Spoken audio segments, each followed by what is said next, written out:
যা গরম পড়েছে তাই এই গরমে আম পোড়া শরবত বানিয়েই নিলাম। সবার প্রথমে মাটির উনুনের হালকা আঁচে দুটো আমকে দিয়ে দিলাম। তার কিছুক্ষণ পর আমটার অপর দিকটা উল্টে দিলাম। উনুনে আমগুলো পোড়াতে খুব একটা কিন্তু বেশি সময় লাগবে না, আপনারা চাইলে গ্যাসেও পোড়াতে পারেন, তবে একটু বেশি সময় লাগবে এই আর কি। তারপর পোড়া আমগুলোকে একটি পাত্রে নিয়ে ঠান্ডা জল দিয়ে ভালো করে ধুয়ে দিলাম। এবার আমটার খোলাটা ফেলে দিয়ে ভেতরের যে নরম অংশটা আছে সেটা আলাদা করে দিলাম।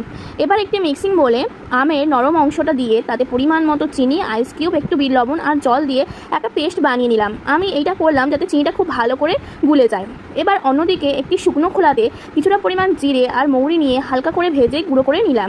এবার ওই পেস্টটায় দুটো জলজিরার প্যাকেট দিয়ে দিলাম। তারপর তাতে ভাজা যে মশলাটা বানালাম সেটাও দিয়ে ভালো করে মিশিয়ে দিলাম।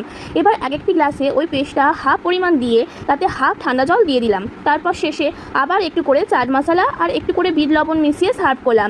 আপনারা এক্ষেত্রে পুদিনা পাতাও দিতে পারেন এই শরবতে। আমার কাছে পুদিনা পাতা ছিল না তাই দিতে পারলাম না। কেমন লাগলো অবশ্যই জানাবেন কিন্তু।